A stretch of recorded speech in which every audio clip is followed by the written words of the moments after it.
The observation deck of Apex Concordia stretched nearly half a kilometer, its transparent aluminum walls offering an unobstructed view of the stars. Ambassador Chen Wei stood with her hands clasped behind her back, watching the assembled delegates of the Galactic Council take their seats.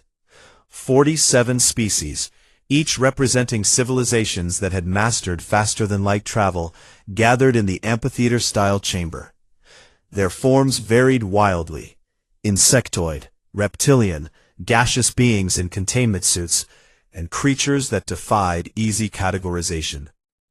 Colonel Marcus Rivera stood 2 steps behind Chen, his dress uniform crisp and decorated with ribbons that meant nothing to the aliens around them. He kept his expression neutral, but Chen knew him well enough to see the slight crinkle at the corner of his eyes. He was amused. High Arbiter Velshara clicked her way to the central podium, her 6 legs moving in perfect coordination. Her chitinous body gleamed under the chamber lights, and her compound eyes reflected fractured images of the assembly. She was old by her species standards, having served the council for nearly 300 years.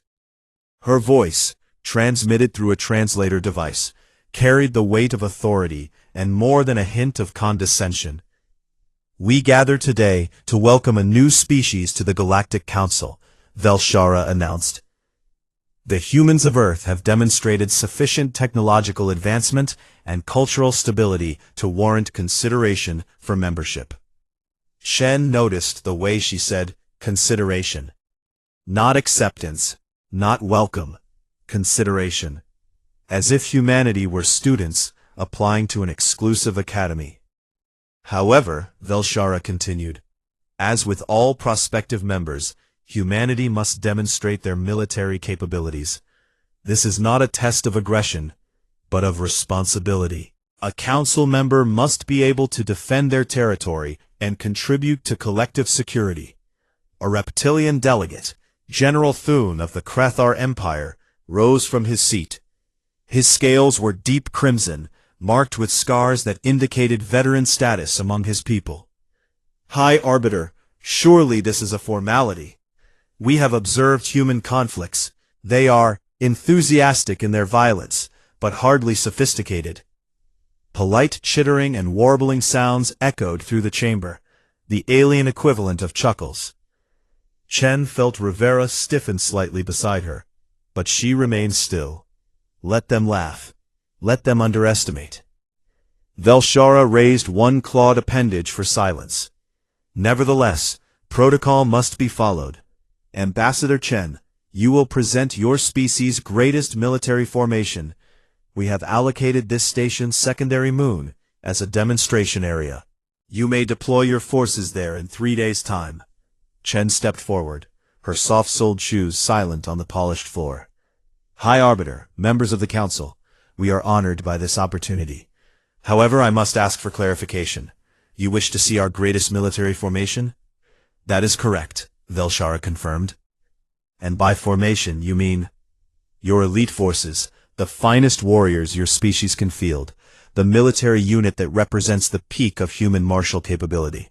Velshara's translator couldn't quite mask her impatience. Chen exchanged a glance with Rivera. His slight nod was all the confirmation she needed. "You want to see a legion," Chen said carefully. More chittering sounds. Trade Prince Quix, whose species resembled 4-armed otters, leaned forward in his seat. "A legion?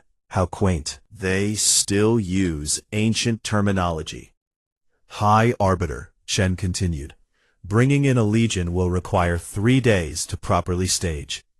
Is this acceptable?" Velshara's compound eyes seemed to focus more intently on Chen. 3 days to gather your forces? Very well. We assumed as much. Most species require time to recall their scattered vessels and elite guards. The Council will reconvene in 3 days for your demonstration." "Thank you, High Arbiter." Chen bowed slightly, a gesture of respect that translated across most cultures. As the session adjourned, delegates began mingling in small groups. Chen noticed how many of them cast glances toward her and Rivera. some curious, most dismissive. She caught fragments of conversation through her earpiece as the translator worked to keep up. Heard their largest warship is barely 800 meters. Population of only 24 billion, how many soldiers could they possibly? Read their history. Absolutely barbaric. Fought with chemical weapons and atomic bombs. Rivera leaned close to Chen's ear. They have no idea, do they? None whatsoever, Chen whispered back, allowing herself a small smile. General Thune approached them, his massive frame towering over both humans. Up close, Chen could see the intricate patterns etched into his scales. Kill marks, she'd been told. Each one represented an enemy commander he'd personally defeated in combat. Ambassador Chen, Thune rumbled, his voice like grinding stone even through the translator. Do not feel inadequate about your display. The Council understands that young species cannot match the military sophistication of elder races. My own people can field 50,000 warriors in full battle array.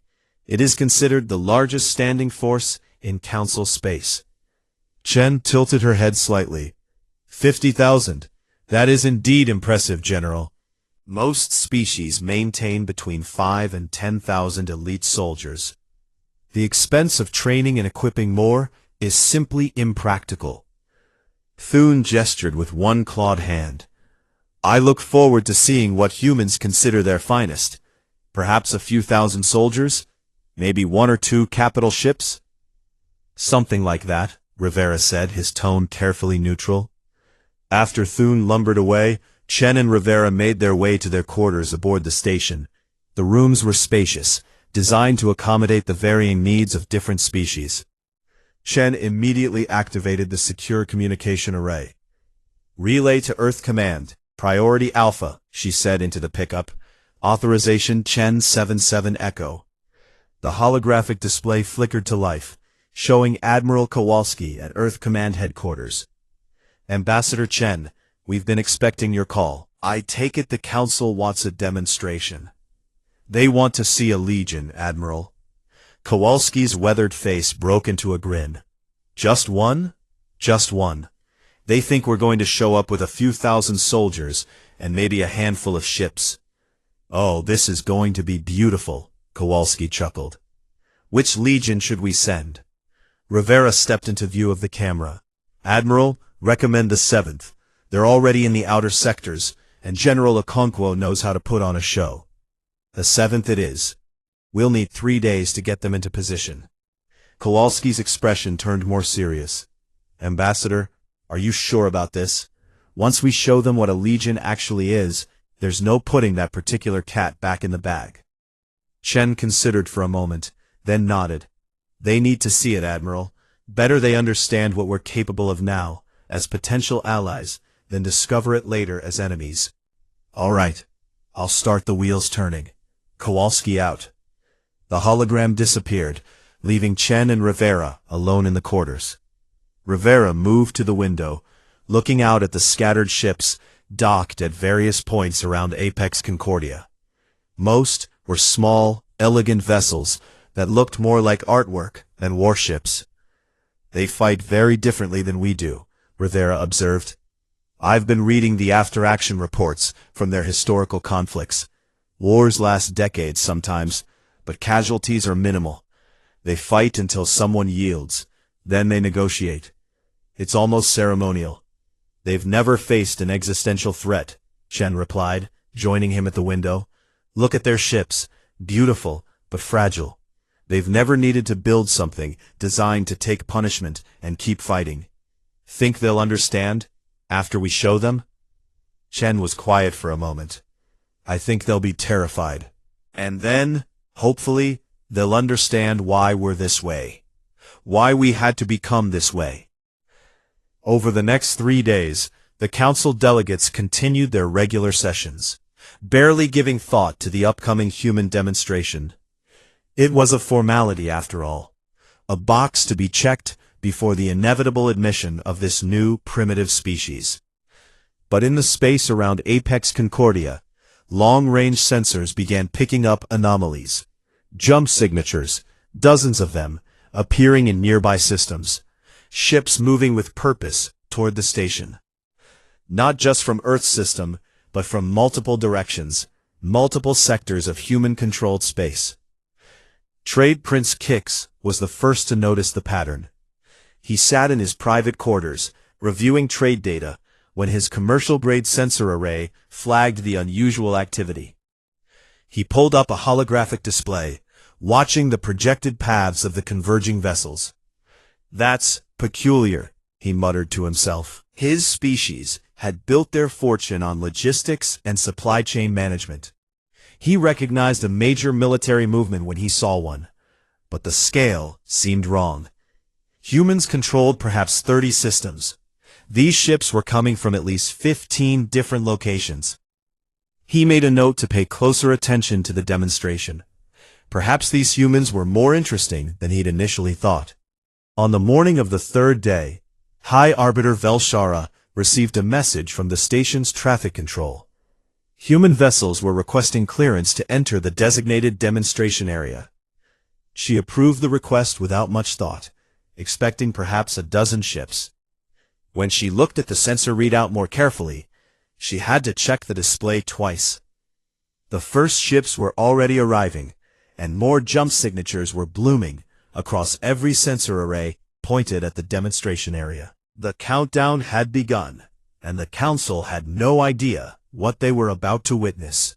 The Council reconvened in the observation deck precisely at the appointed hour.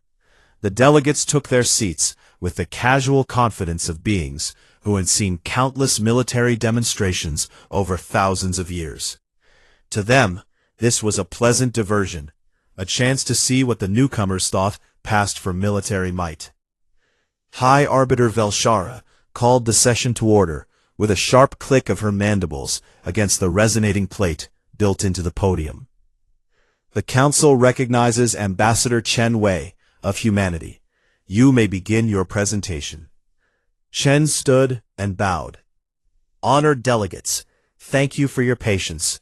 The demonstration will begin momentarily. Colonel Rivera will provide technical commentary as our forces arrive. Arrive?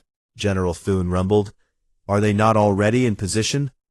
They're arriving now, General, Rivera said, stepping forward. He activated a holographic display that filled the center of the chamber, showing the space around the designated moon. Our forces had to travel from their current deployment positions. Of course, Velshara said, her tone suggesting she was humoring a child.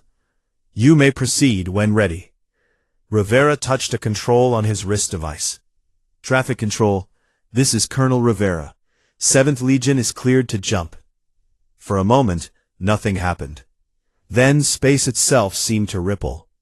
The first vessels to emerge from faster than light were the transport ships. They appeared in groups of 10, materializing in perfect formation. Large, blocky vessels with none of the elegant curves favored by Council species. They looked purely functional, designed to carry maximum cargo with maximum efficiency. Transport vessels, one delegate observed, carrying their soldiers presumably. But the transports kept coming. 10 groups, 20, 30. How many soldiers are they bringing? Someone asked. Then the escort carriers arrived, sleeker than the transports, but still utilitarian, each one bristling with point defense systems and fighter launch bays.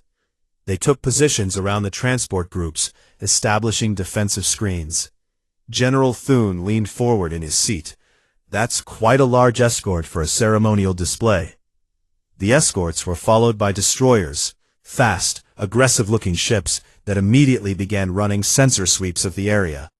Then came cruisers, their hulls marked with scars that suggested they'd seen real combat. Each one carried enough firepower to take on anything in Council space, short of a dreadnought. Trade Prince Kix was furiously calculating on his personal datapad. His whiskers twitched in agitation. The logistics of moving this many vessels. A massive ship emerged from jump space, larger than anything humanity had shown the Council before. It stretched nearly 3 kilometers from bow to stern, its hull studded with weapons emplacements, fighter bays, and sensor arrays. The hull designation was clearly visible: HSFS Indomitable. A capital ship, Velshara noted.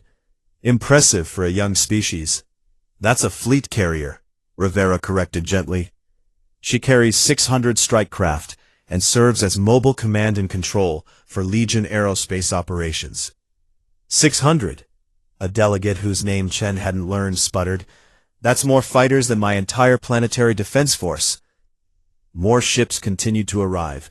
Hospital ships, their hulls marked with medical symbols, combat engineering vessels, mobile repair docks, electronic warfare frigates, ammunition ships, fuel tankers, reconnaissance scouts. The holographic display struggled to keep up with all the new contacts. What had started as a clear view of space was now cluttered with icons representing hundreds of vessels. Colonel Rivera, Velshara said, her voice tight.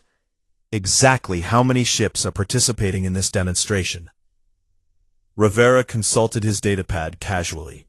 The 7th Legion's naval component consists of 3,247 vessels of various classes, High Arbiter. They should all be in position within the hour. Dead silence filled the observation deck. 3,000? Trade Prince Kix's voice was barely a whisper. Yes, sir. That includes everything from the fleet carrier down to patrol boats.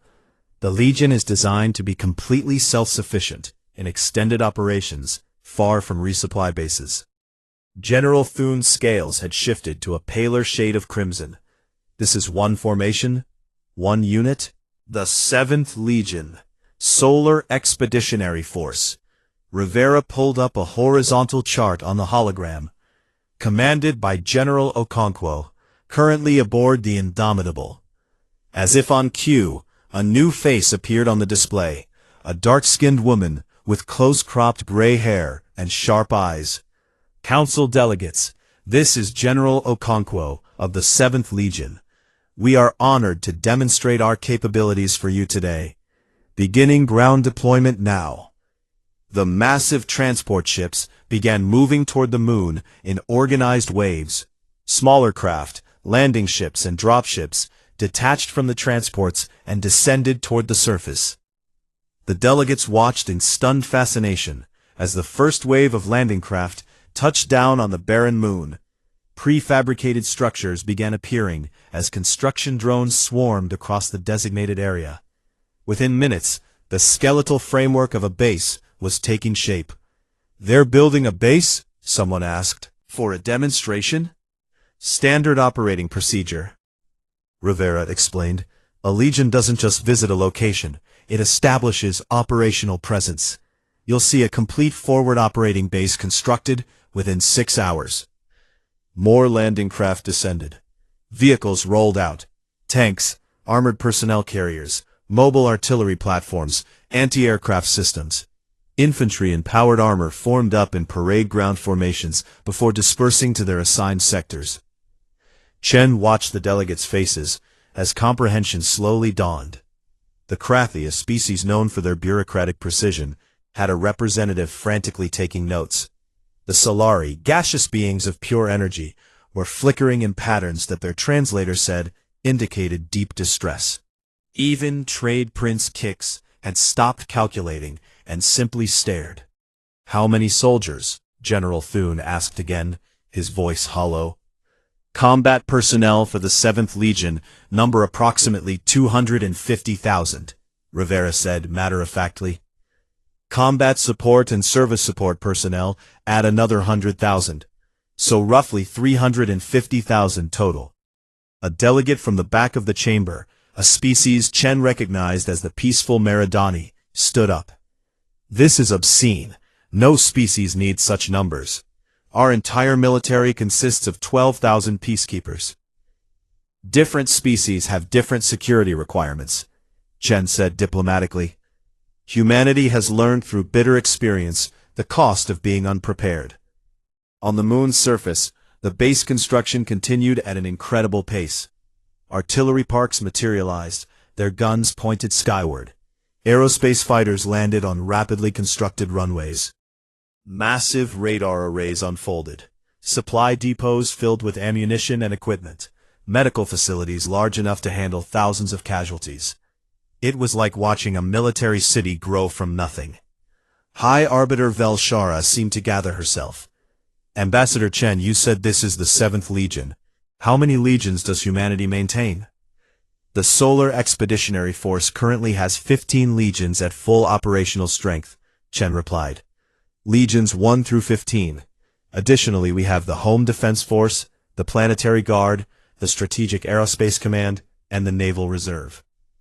Trade Prince Kix was doing calculations again, his paws moving frantically across his datapad. If each legion is this size, 15 legions would be... His voice trailed off. 5 million soldiers, just in your expeditionary force? Approximately, yes, Rivera confirmed. The total number of personnel in all branches of human military service during peacetime is roughly 85 million. The observation deck erupted in chaos. Delegates shouting in dozens of languages, their translators struggling to keep up. Some species were crying out in alarm, others were demanding explanations. A few sat in stunned silence. Velshara slammed her clawed appendage against the resonating plate, creating a sound like a gong that cut through the noise. Order! We will have order! The chamber slowly quieted, but the tension was palpable. 85 million? Velshara said, her translator conveying disbelief even through the mechanical voice. Your species maintains 85 million soldiers during peacetime? That's larger than the combined military forces of half the Council species. We are a large species, High Arbiter, Chen said calmly. 24 billion citizens, across 32 settled systems. 85 million represents approximately 1/3 of 1% of our total population. But why? The Meridani delegate was still standing, their bioluminescent skin pulsing with distress. Why would any species need such overwhelming force? We have maintained peace through diplomacy for 10,000 years. Chen's expression hardened slightly. Rivera knew that look. She was about to drop the other hammer. High Arbiter, with your permission, I would like to address the Council's question more fully. But I believe it would be better served after the demonstration is complete. The 7th Legion is prepared to conduct tactical exercises that will showcase their capabilities. Velshara looked like she wanted to refuse, but protocol was protocol. Very well. Let us see what these forces can actually do. General Okonkwo's face reappeared on the display. Council delegates, the 7th Legion will now conduct a combined arms assault exercise. For safety, this will be conducted against simulated targets and defenses. Imagine, if you will, that this moon represents a fortified enemy position that must be neutralized. The demonstration that followed was like nothing the Council had ever witnessed. Orbital bombardment from the fleet coordinated with ground-based artillery. Aerospace fighters screamed through the thin atmosphere, dropping precision munitions on designated targets. Armored divisions executed complex maneuvers, while infantry advanced under cover. Electronic warfare units demonstrated their ability to blind entire sensor grids, making hundreds of vehicles simply disappear from tracking systems. And through it all, the coordination was flawless. Hundreds of thousands of soldiers and thousands of vehicles moving as one organism, each element supporting the others. General Thune watched with the eye of a professional warrior. His scales had gone from pale to almost white. The complexity, the integration. We don't fight like this. No one fights like this. Combined arms warfare, Rivera said quietly. Every element of the Legion is designed to work with every other element. Artillery supports armor. Armor supports infantry. Aerospace provides cover for everyone. Electronic warfare blinds the enemy, while intelligence units find them. Medical units are positioned to respond within minutes to any casualty. It's not about individual heroics, it's about the system. Special operations forces suddenly appeared on sensors, having infiltrated deep behind the simulated enemy lines without being detected. They neutralized their objectives and extracted before anyone realized they were there. "How did they get there?" someone demanded. "We were watching." "That's their job," Rivera said with a slight smile. "Special Operations Group Delta. They specialize in not being seen." The exercise concluded with a massive coordinated assault, every element of the Legion striking simultaneously at multiple objectives. The simulated enemy position was overwhelmed in minutes by sheer weight of coordinated firepower and maneuver. When the dust settled, literally, as the moon's surface had been churned into new landscapes, the observation deck was utterly silent. General Okonkwo appeared once more on the display. "Exercise complete. The 7th Legion stands ready for inspection or questions, Council delegates." High Arbiter Velsharis stared at the transformed moon, at the fully operational military base, at the 3,000 ships in perfect formation, at the 250,000 soldiers standing ready. When she finally spoke, her voice was barely above a whisper.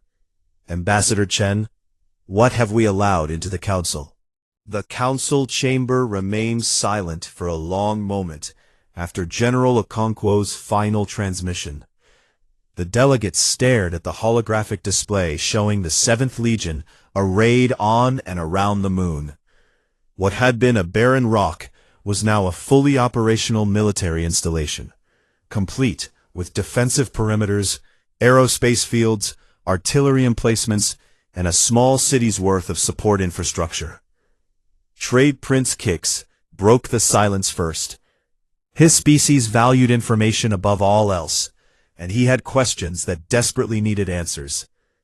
"Ambassador Chen, I must ask, you said the 7th Legion is one of 15. Are all legions this size?" "Standard Legion strength is between 200,000 and 300,000 personnel, depending on specialization," Rivera answered. "Some legions are heavier on armored units, others focus on aerospace or special operations. But yes, they're all comparable in overall strength." A delegate Chen recognized as belonging to the Vorash Combine, a species that resembled crystalline structures given mobility, spoke up. Their translated voice had a chiming quality. "This cannot be economically sustainable. The resources required to maintain such forces, the ships, the weapons, the training, the logistics, your economy must be entirely militarized." Chen shook her head. "Our military spending represents approximately 4% of our gross domestic product during peacetime. It's a significant investment, but hardly overwhelming. We have a robust civilian economy." 4%? The Vorash delegate's crystalline structure flickered with what might have been confusion. "Our military consumes 15% of our budget, and we maintain only 6,000 active soldiers. The efficiency required to field millions at a quarter of our proportional cost is economies of scale," Trade Prince Kix interjected, his merchant's mind working through the numbers. "And industrial capacity we can barely imagine. To build 3,000 ships for just one legion," he trailed off, whiskers twitching. "How many total naval vessels does humanity operate?" Rivera consulted his datapad. "Across all branches and reserves, approximately 43,000 vessels of all classes. That includes everything from patrol boats to dreadnoughts." The number hung in the air like a physical weight. General Foon had been silent since the demonstration concluded, but now he stood. His crimson scales had returned to their normal color, and when he spoke, his tone was different, no longer dismissive, but thoughtful. "I am a soldier. I have fought in 17 campaigns across my 400 years of life. I have studied warfare as practiced by every council species." He gestured toward the hologram. "What I just witnessed is not warfare as we understand it.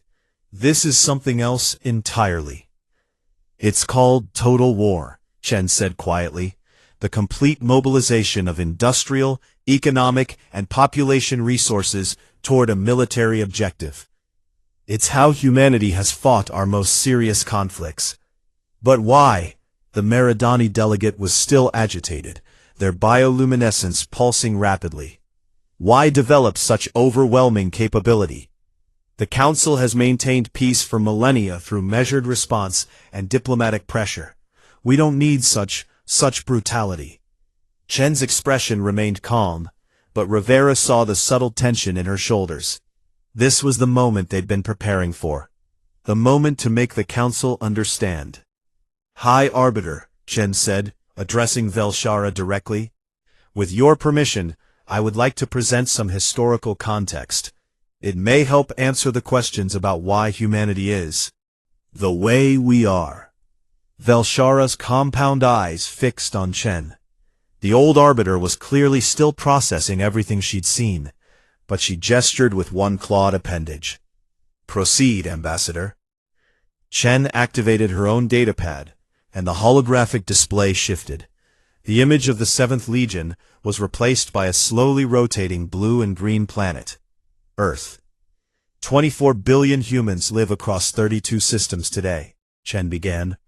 But 300 years ago, we were confined to this one world, and 400 years ago, there were almost no humans at all. A new image appeared, a devastated cityscape, buildings reduced to rubble, fires burning unchecked. This is Berlin, in the year 1945 of our calendar. This city was the capital of a nation-state called Germany.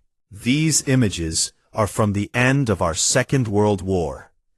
More images flickered past. Mushroom clouds, concentration camps, beaches littered with bodies, entire cities burned to ash. The council chamber was deathly quiet. In just 6 years, 35 to 40 million people died, Chen continued, her voice steady but heavy. We used chemical weapons, firebombing, and eventually atomic weapons. We systematically murdered millions based on nothing more than their ethnicity or religion. We fought in Europe, Asia, Africa, and the Pacific. It was the deadliest conflict in human history. Until the Third World War, Rivera added grimly. 70 years later. 2 billion dead in 8 years. Nuclear, biological, and chemical weapons used extensively. We nearly rendered Earth uninhabitable. More images. Cities of glass where buildings once stood, wastelands where forests had been, refugees numbering in the hundreds of millions. General Thune sat heavily in his seat. 2 billion? Your species killed 2 billion of your own kind? We did, Chen confirmed.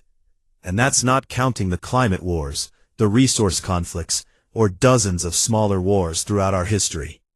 By the time we developed faster-than-light travel, humans had spent 10,000 years perfecting the art of killing other humans.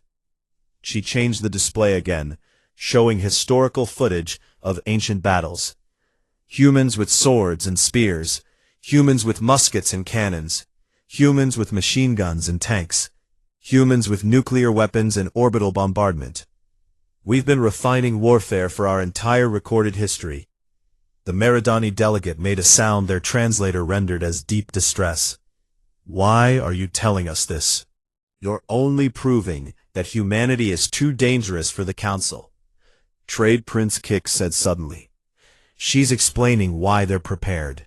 Ambassador, you're showing us this because you want us to understand that humans don't maintain these forces out of aggression. You maintain them because you know, intimately and personally, the cost of not being prepared. Chen nodded. Every weapon system you saw today exists because somewhere in our history, we faced an enemy who had it first and we didn't. Every defensive system exists because we know what happens when you're not protected. Every legion exists because we learned that having enough force to deter aggression is cheaper in lives and treasure than fighting wars you're not ready for. She changed the display one more time, showing Earth as it looked now. Blue oceans, green continents, white clouds, and the glittering lights of cities visible on the night side.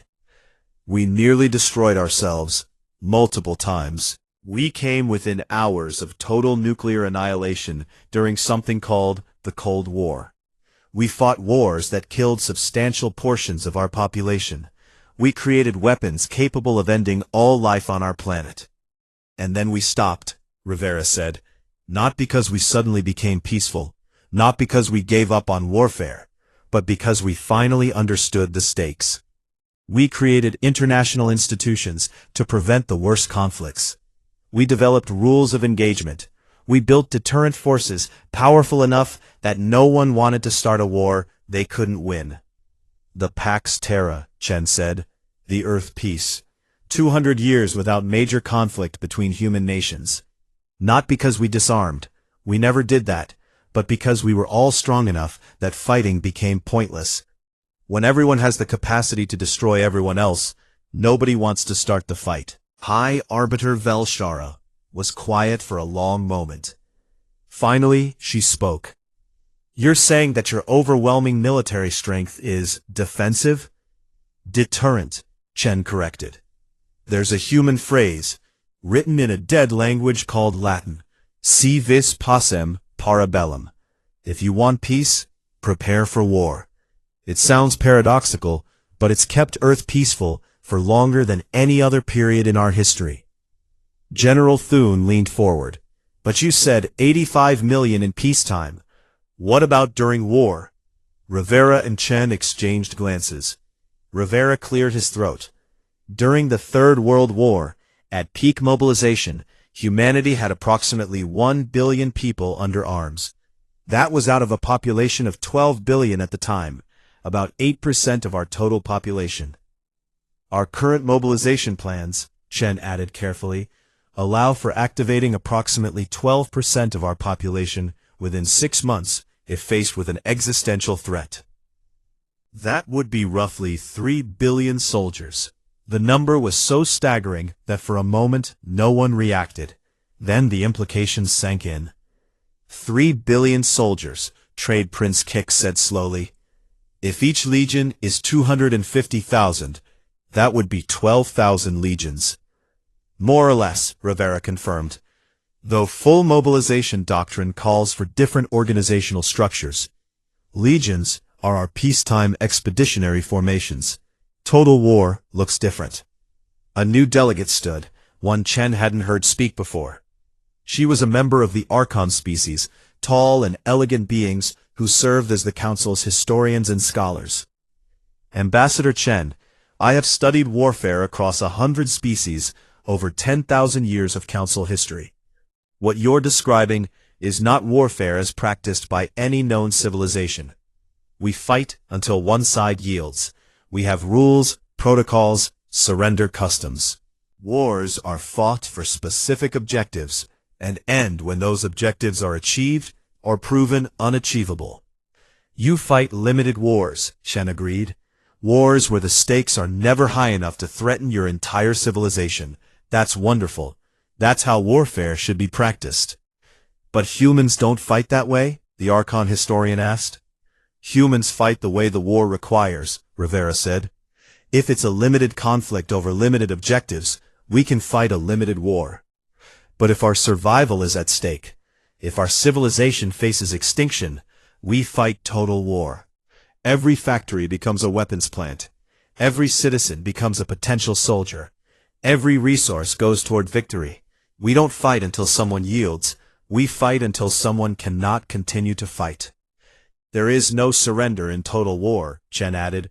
Or rather, surrender means unconditional surrender, total victory, or total defeat. It's barbaric, it's horrifying, and it's cost us billions of lives throughout our history. But it's also how we survived. Species that fought limited wars were conquered by species that fought total wars. Eventually, every human culture learned total war, or they ceased to exist. The observation deck was filled with uncomfortable shifting and quiet conversations in a dozen languages. The translators struggled to keep up with the crosstalk. High Arbiter Velshara finally raised her claws for silence. This is a great deal to process. Ambassador Chen, you have certainly answered our questions about humanity's military capabilities. Though I confess, you've raised far more questions than you've answered. I understand, High Arbiter. If I may, I'd like to be clear about one thing. Shen's voice was firm. Humanity is not interested in conquest. We're not interested in dominating the council or imposing our will on other species. We're interested in being good neighbors, productive trading partners, and reliable allies. But we needed you to understand what we're capable of, because that understanding is the foundation of honest diplomacy. Diplomacy built on fear, the Meridani delegate challenged. Diplomacy built on respect, Chen countered. You don't need to fear humanity, but you do need to respect our strength, just as we respect yours. The Krathar are formidable warriors. The Solari have energy manipulation capabilities we can barely understand. The Archon's predictive algorithms can model future events with startling accuracy. Every species brings unique strengths to the Council. This is ours. Trade Prince Kix stood, his small frame somehow commanding attention. High Arbiter, fellow delegates, I move that we adjourn for today. This has been an overwhelming demonstration, and we need time to digest what we've learned. I suggest we reconvene tomorrow to discuss humanity's application for Council membership. There were murmurs of agreement throughout the chamber. Velshara clicked her mandibles thoughtfully. I concur. This session is adjourned. We will reconvene at the same hour tomorrow. She looked directly at Chen. Ambassador, I expect you and Colonel Rivera to be available for additional questions. Of course, High Arbiter. As the delegates filed out of the observation deck, Chen noticed the looks they gave her and Rivera. Fear, yes, but also curiosity and what might have been respect. General Thune paused as he passed them. Ambassador, Colonel, I underestimated you. I won't make that mistake again. He inclined his head in a gesture of respect before continuing on. Trade Prince Kix was the last to leave. He approached Chen with a thoughtful expression. You know what you've done today? Scared the council half to death, Chen offered wryly. Change the balance of power in the galaxy, Kix corrected. For 10,000 years, military strength in council space has been measured in thousands. Now it will be measured in millions. Every species will be recalculating their security position. Some will see you as saviors, others as threats, but none will ever dismiss you again. And which are you, Trade Prince? Savior or threat? Kix's whiskers twitched in what might have been a smile. I'm a merchant, Ambassador.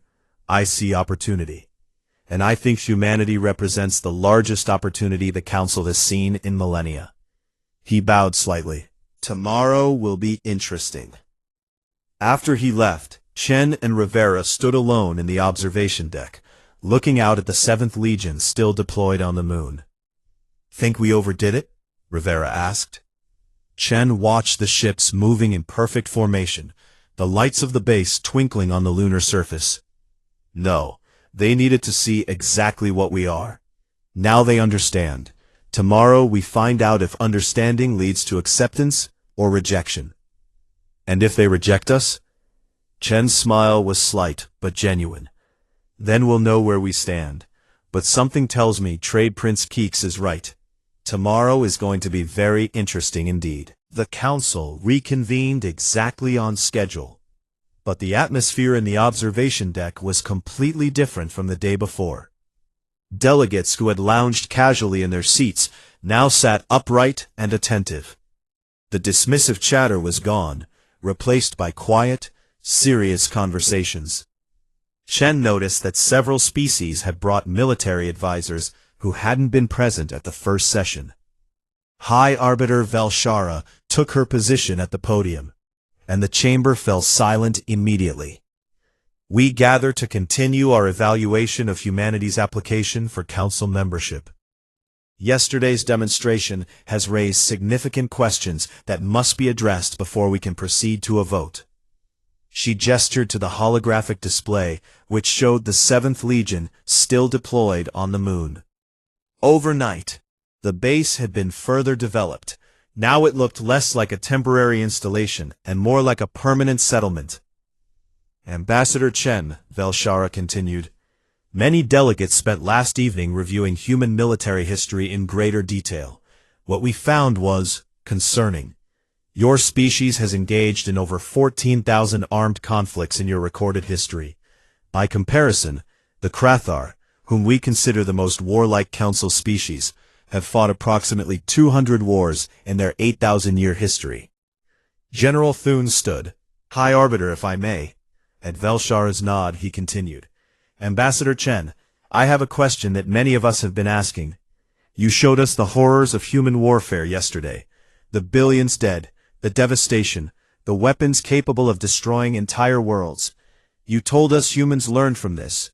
But learning would suggest you stopped. Yet, you maintain the largest military force any of us have ever encountered. This seems contradictory. Chen had expected this question. She stood, her posture relaxed, but her voice clear. General Thune, you're right that it seems contradictory. But let me ask you something in return. When was your last war? Thune's scales shifted slightly. 43 years ago. A territorial dispute with the Bendari over 3 contested systems. We fought for 6 years before reaching a negotiated settlement. And the casualties? Approximately 8,000 warriors on both sides. It was considered a particularly bloody conflict. Chen nodded. And did you, after that war, disband your military? Did you conclude that warfare was too terrible and give up your weapons? Of course not. That would be foolish. We maintained our strength to deter future aggression. Exactly, Chen said. The difference is one of scale, not philosophy. You maintain 8,000 warriors, because that's sufficient to protect your interests and deter your enemies. Humans maintain millions, because that's what's required to protect ours. But who are you protecting against? The Meridani delegate demanded. You control 32 systems. The nearest potentially hostile species is the Talvesh Confederation, and they're 17 light-years away with only primitive FTL capability. You face no credible threat. Rivera stood beside Chen. With respect, delegate, you're thinking in terms of current threats. We think in terms of potential threats. The galaxy is vast. We know very little about what's out there beyond Council space. And history has taught us that assuming safety is the fastest path to disaster. Trade Prince Kick spoke up from his seat. I've been analyzing human exploration data. In your 50 years of FTL travel, you've explored nearly 800 systems. That's 4 times the exploration activity of any other Council species over the same time frame. You're not just defending what you have, you're looking for threats before they find you. It's called forward scouting, Rivera confirmed. We maintain exploration fleets that map and survey systems far beyond our borders. If there's a hostile power out there, we want to know about it while we still have time to prepare. A delegate Chen hadn't heard speak before. A Threxian, insectoid like Velshara, but smaller and more delicate, rose hesitantly. Ambassador Chen, I mean no offense, but your species' approach seems almost paranoid. The Council has existed for 10,000 years without encountering existential threats. Peace and cooperation have been our guiding principles. No offense taken, Chen replied, but may I respectfully point out that the Council has also never expanded beyond a relatively small region of the galaxy. You've established protocols for incorporating new species found within this region, but you haven't explored far beyond it. You've created a stable equilibrium in this pocket of space. And you think something dangerous lurks beyond that pocket? The Threxian asked. We think it's foolish to assume nothing dangerous exists simply because we haven't found it yet, Chen said. That's not paranoia, it's prudence. Better to be prepared for threats that never materialize than to be unprepared when they do. The Archon historian who had spoken the previous day stood once more. Her tall, elegant frame seemed to glow slightly in the chamber's light. Ambassador, I have reviewed additional human military doctrine overnight. I found references to something called mutually assured destruction, or MAD. Can you explain this concept? Chen nodded. During our Cold War, 2 major human powers possessed enough nuclear weapons to destroy each other completely. The deterrent doctrine was simple. If you attack me, I will destroy you. Even if you destroy me first, both sides lose. Since neither side could win, Neither side attacked. The peace was maintained through the promise of mutual annihilation. "This is insane," the Maridani delegate said flatly. "Building weapons with the explicit purpose of ensuring everyone dies if they're used. It kept the peace for 60 years without a single nuclear weapon being used in warfare," Rivera countered. "Insane? Maybe. Effective? Absolutely." "And this philosophy extends to your current military posture?" General Thune asked. "To some degree," Chen acknowledged. "Our military is large enough and capable enough that attacking humanity would cost more than any conceivable gain. We're not worth fighting, because even if you won, the victory would be Pyrrhic. That's deterrence. That's what keeps the peace." Velshara's mandibles clicked together thoughtfully. "But deterrence only works if potential enemies believe you would actually use this force. Are you saying humanity would fight a war of total annihilation if threatened?" The question hung in the air. Chen met Velshara's compound eyes without flinching.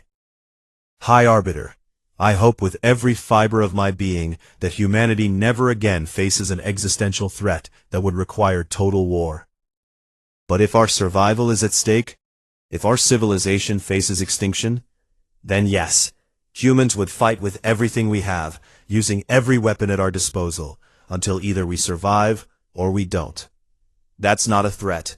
It's simply the truth about who we are." The chamber was silent. Trade Prince Kix broke the tension. "High Arbiter, I believe we're asking the wrong questions. We're focused on human military capability, which is admittedly staggering. But we should be asking about human intentions. Ambassador Chen, what does humanity want from Council membership?" Chen seemed grateful for the change in direction. "Trade Prince, we want what most species want. Security for our citizens. Opportunities for our merchants and traders. Cultural exchange with other civilizations. Access to technologies and knowledge we haven't developed ourselves. A voice in galactic affairs that affect us." "And in exchange?" Velshara asked. "We offer the same. Our technology, our markets, our culture.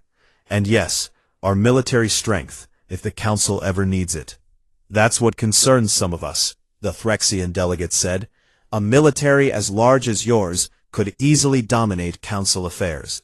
How do we know you won't simply impose your will through threat of force?" Rivera stepped forward. "Because that's not how we operate.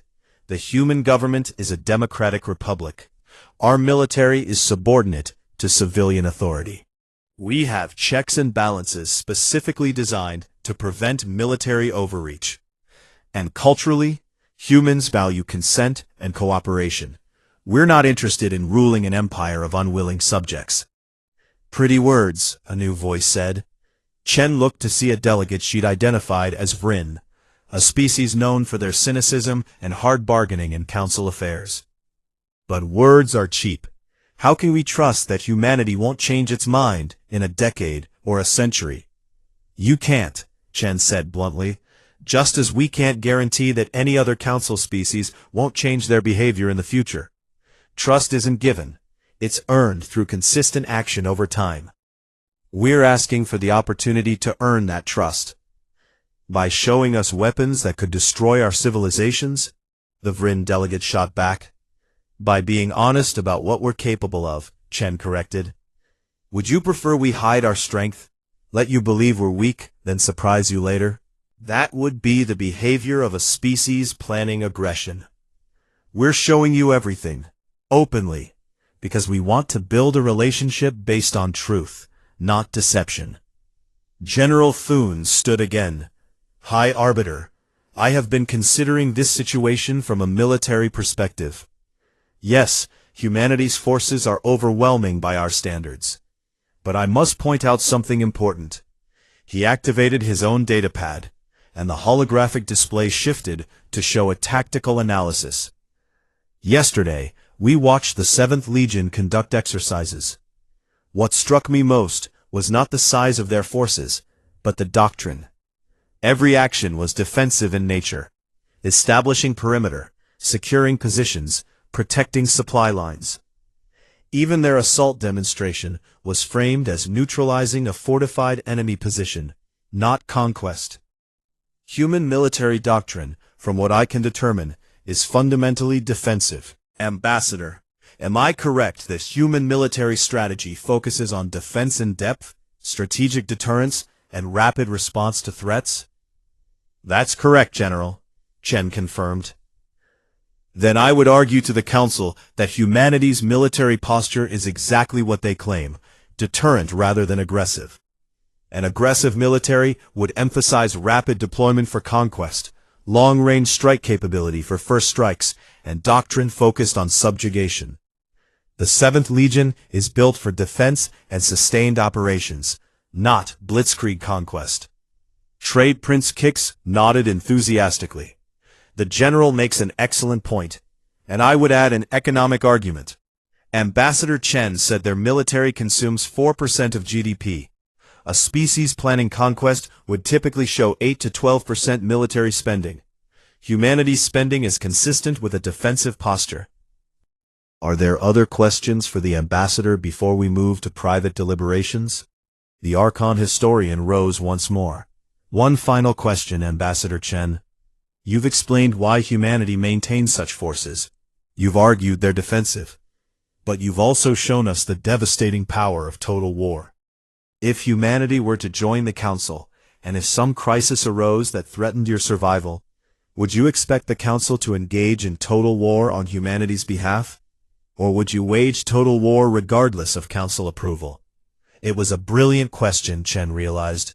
It cut to the heart of the Council's real fear. Not that humanity would dominate them through strength, but that humanity would drag them into conflicts fought with an intensity they couldn't stomach. Chen took a deep breath. Historian, that's a complex question.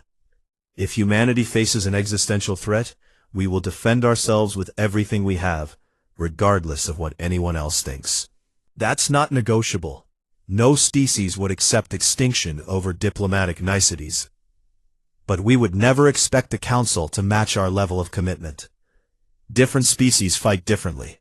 We understand that. And if the Council faces such a threat, Velshara asked quietly, then humanity would respond according to our capabilities and our judgment of the threat, Chen said carefully. We don't expect others to fight total war. But if total war is necessary to ensure survival, ours or the Council's, we're capable of waging it. She paused, then added, but I want to be clear about something. We've had total war. We've lived through the devastation, counted the billions of dead, and rebuilt from the ashes. We know the cost in a way that thankfully no one in this chamber does. We don't want total war. We'll do almost anything to avoid it. That's why we maintain such a large military, so that we never have to find out if it's large enough. The observation deck was quiet as delegates absorbed her words. Finally, Velshara spoke.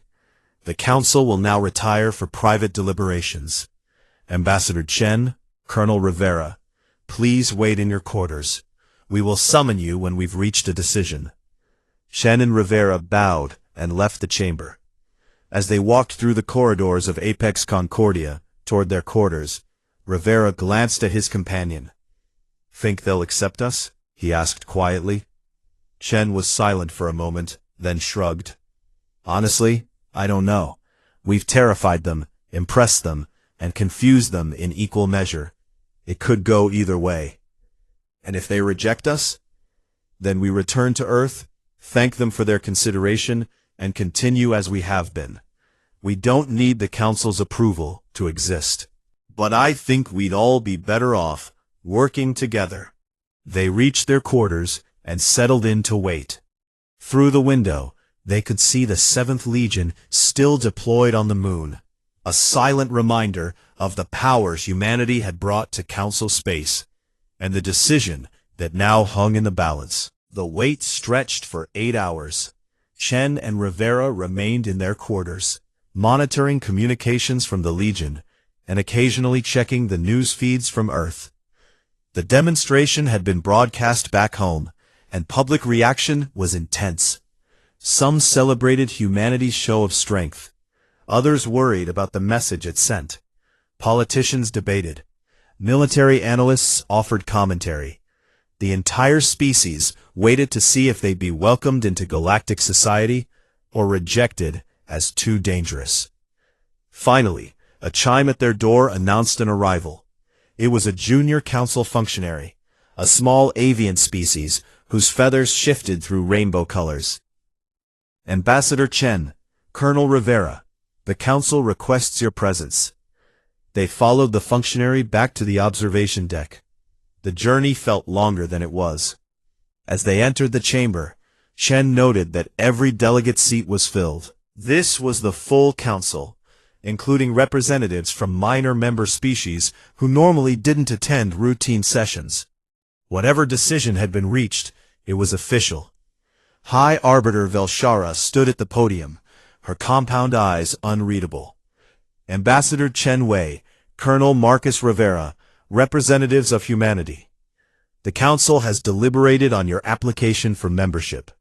This has been one of the most challenging decisions in Council history. Please, approach. Chen and Rivera walked to the center of the chamber, directly beneath the holographic display that still showed the 7th Legion. Being literally overshadowed by 3,000 warships as they awaited judgment seemed almost too on the nose, but neither human commented on it. Velshara began speaking, her translated voice formal and measured. For 10,000 years, the Galactic Council has operated on principles of cooperation, mutual defense, and limited conflict resolution. Our member species have maintained peace through diplomatic engagement and proportional response to threats. We have avoided the total wars that have characterized some pre-spaceflight civilizations. This has been our greatest achievement. Chen's heart sank slightly. This sounded like the preamble to a rejection. But, Velshara continued, and that single word shifted the entire tone. The Council has also been complacent. We have assumed that our small pocket of civilized space represents the galaxy. We have assumed that all threats can be resolved through negotiation. We have assumed that our way of warfare is the only way, and that our limited military forces are sufficient.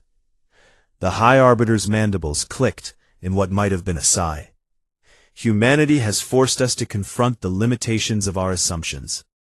Your species has shown us that we have been, in your terms, preparing to fight the last war rather than the next one. And you have made us realize that the galaxy is larger and potentially more dangerous than we have acknowledged.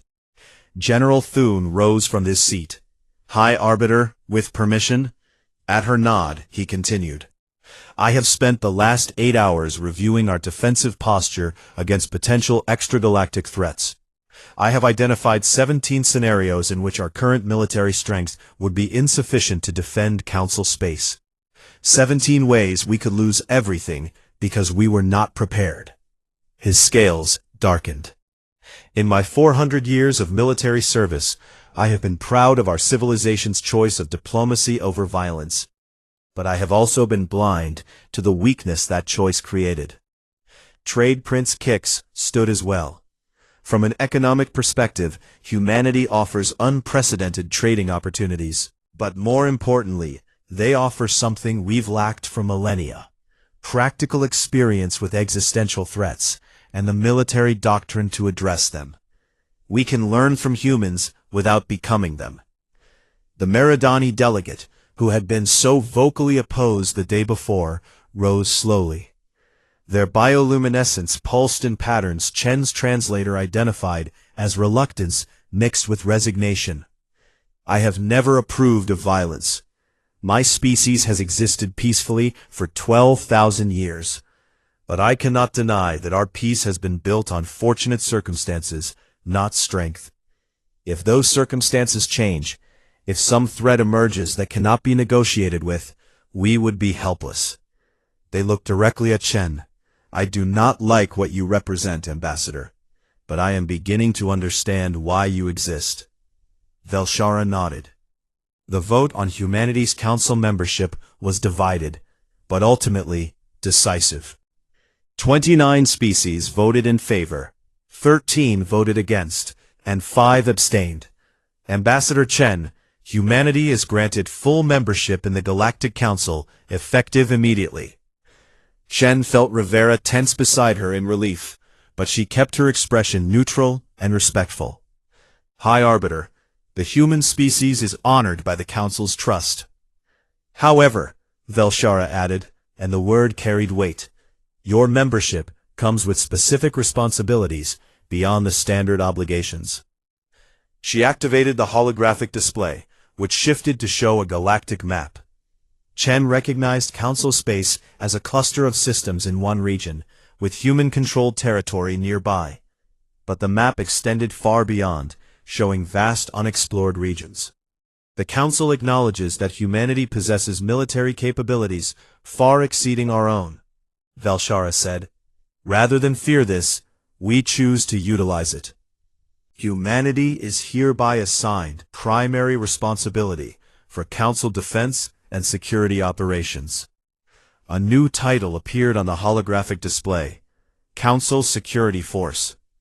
Velshara continued, Colonel Rivera, the Council is establishing the position of Counselor of War, a rank and title that hasn't existed in our government for 6,000 years. You are appointed to this position, with the task of organizing Council defenses and integrating human military doctrine with existing Council forces. You will have full authority to request military assets from member species and coordinate joint operations. Rivera's eyes widened slightly. High Arbiter, I'm honored, but I should clarify that I would need approval from Earth Command to accept such a position. We have already communicated with your government, Velshara said, and Chen detected something that might have been amusement. They have approved your assignment and promoted you to General for this purpose. Congratulations, General Rivera. Trade Prince Kix stood again. Additionally, humanity is granted exclusive trading rights for military technology and defense systems within Council space.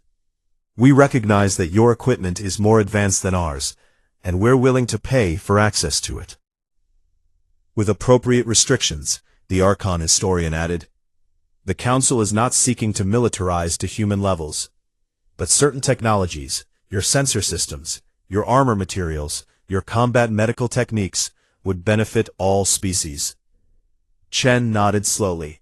We would be willing to share defensive technologies, subject to export controls and oversight. Though, I should warn you that much of our military advantage comes not from technology, but from doctrine and training. Which is why, Velshara said, the Council is also requesting that humanity establish military advisory groups with interested member species. Not to teach total war, we have no desire for that, but to improve our defensive capabilities and tactical thinking. The 7th Legion that you demonstrated yesterday, General Thune added, will be formally designated as the 1st Council Rapid Response Force. They will remain under human command, but will be available for Council security operations. Other member species will contribute their own forces to form additional response units.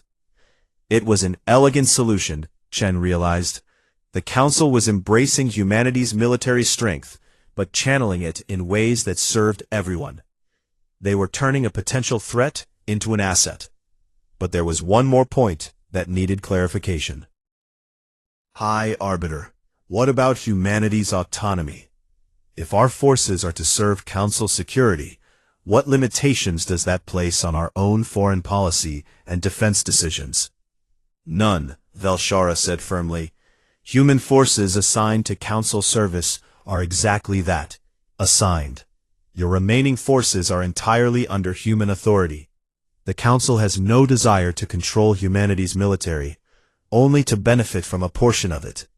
You remain free to defend your own interests as you see fit, provided those interests don't conflict with Council law. And if our interests ever do conflict? Chen asked carefully. Then we negotiate, as equals and allies, Trade Prince Kix said. That's what Council membership means. We're not creating a hierarchy with humanity at the top or bottom. We're adding a new partner with unique strengths. The Vryn delegate who had questioned human trustworthiness the day before spoke up. Let me be clear, Ambassador. Many of us still have concerns about your species. Your history is violent. Your capabilities are frightening. But we're choosing to trust that your words match your actions. Don't make us regret that choice. We won't, Chen said quietly. Humanity has learned hard lessons about the cost of aggression. We're not interested in dominating the Council. We're interested in being part of something larger than ourselves. Velshara clicked her mandibles in what Chen had learned was approval. Then let us proceed to the formal ceremony. Ambassador Chen, please step forward. Chen approached the podium. Velshara produced a crystalline object that glowed with inner light. This is the beacon of unity. Every council member receives one. It represents your species' commitment to the principles of cooperation, mutual defense, and peaceful coexistence. Do you, on behalf of humanity, accept these responsibilities? I do, Chen said clearly. Velshara handed her the beacon. As Chen's fingers closed around it, the crystal pulsed with light and warmth. Around the chamber, every delegate's own beacon glowed in response, a visible symbol of humanity's connection to the larger community. Then I declare humanity a full member of the Galactic Council, Velshara announced. Welcome, Ambassador Chen. Welcome, General Rivera. Welcome, humanity, to galactic civilization. The chamber erupted in sounds that translators rendered as applause, though the actual noises varied wildly from species to species. Chen bowed deeply, fighting to keep her emotions in check. This was what humanity had worked toward for 50 years since achieving FTL travel. After the formal ceremony concluded, delegates approached to offer congratulations and begin discussions about practical cooperation. General Thune was among the first. General Rivera, he said, using the new rank, I would like the Krathar to be the first species to request a military advisory group. We have much to learn. I'd be honored, General Thune, Rivera replied, though I suspect we have much to learn from you as well. Your species has been fighting in space for thousands of years. We've only been doing it for 50. But you've been fighting on planets for 10,000, Thune countered. Ground combat doctrine is where we're weakest. A fair exchange of knowledge, I think. Trade Prince Kix approached Chen with his characteristic enthusiasm. Ambassador, I'd like to discuss trade agreements immediately. My people are particularly interested in your logistics systems. Moving 3,000 ships and 300,000 soldiers, that efficiently requires supply chain management we can barely imagine. I'm sure we can arrange something, Trade Prince, Chen said with a smile. Though I should warn you that human logistics experts tend to be extremely particular about their methods. Excellent. Particular means proprietary, and proprietary means valuable. His whiskers twitched with satisfaction. The celebration continued for hours. Chen eventually found a quiet moment to step away and look out at the 7th Legion, still deployed on the moon. Her communicator chimed with an incoming message from Earth. President Okafor's face appeared on the small screen. Ambassador Chen, congratulations. The whole planet is celebrating. You've achieved something remarkable. Thank you, Madam President, though I should note that we've also committed humanity to a significant role in Council security. General Rivera and I may have overstepped our authority. Okafor laughed. Nonsense. You did exactly what we hoped you'd do. Humanity needs allies, Chen. We're strong, yes, but the galaxy is huge, and we've only explored a tiny fraction of it. Having friends out here is worth the commitment. Even if those friends expect us to defend them? Especially then. It gives our strength purpose beyond deterrence. Besides, Okafor's expression turned more serious. Between you and me, our intelligence services have been picking up some concerning signals from deep space. Very far out, beyond where anyone has explored. Nothing concrete, but enough to make our analysts nervous. If there is something dangerous out there, I'd rather face it with allies than alone. Chen felt a chill run down her spine. Should I inform the council? Not yet. We don't want to start a panic over what might be nothing. This council membership might prove more important than any of us realize. After the call ended, Chen returned to the observation deck to find Rivera standing alone, looking at the tactical displays. He'd been analyzing council defensive positions and fleet deployments. It's worse than I thought, he said quietly. The council's entire military doctrine is based on defending fixed positions and conducting limited offensive operations. They have almost no capability for mobile defense or strategic depth. If a serious threat came at them, they'd be overrun in weeks. Can we fix it? Given time and cooperation, yes. But Chen, it's going to be a massive undertaking. We're not just teaching new tactics. We're trying to change 10,000 years of military culture. Some species are going to resist.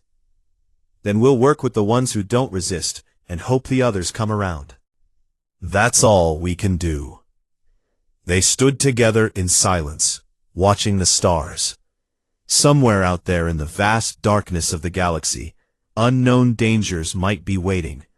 But tonight, humanity had taken a significant step. They were no longer alone. They were part of something larger. You know what's funny? Rivera said suddenly. The council was terrified of us because we're too strong. But I'm looking at their territory, their defenses, their capabilities, and all I can think is how vulnerable they are. How vulnerable we all are. Then it's a good thing they have humanity watching their backs, Chen replied. And it's a good thing humanity has allies now. Because if President Okafor's intelligence is right, and there is something out there in the deep dark, Rivera trailed off. Then we'll face it together, Chen finished. That's what the council is for. That's what we just signed up for. Let's hope that if something does come, our legions are enough. And if they're not, then we do what humanity has always done, Rivera said grimly. We fight with everything we have. We adapt, we survive, and we make sure that whatever came for us regrets it. Chen smiled slightly. You know, General, you're starting to sound like a proper human military officer. I'll take that as a compliment. Below them, the 7th Legion began preparing to break down their temporary base on the moon. The demonstration was over, but their real mission, defending Council space and training Council forces, was just beginning. And far beyond the edge of explored space, in the darkness between galaxies, something that had been dormant for millennia detected the energy signatures of active civilizations. It began to wake. Slowly, patiently, hungrily. The Council had existed for 10,000 years in relative peace. That peace was about to be tested. But now, for the first time in Council history, when the darkness came, they would have humanity's legions standing in its way. 350,000 soldiers in the 7th Legion alone. 15 legions total in the expeditionary force. 85 million in active service, and if necessary, 3 billion more who could be mobilized. The galaxy was about to learn what human military planners had known for centuries. It's better to have overwhelming force and not need it, than to need it and not have it. High Arbiter Velshara watched the humans from across the observation deck, and wondered if she'd made the right choice.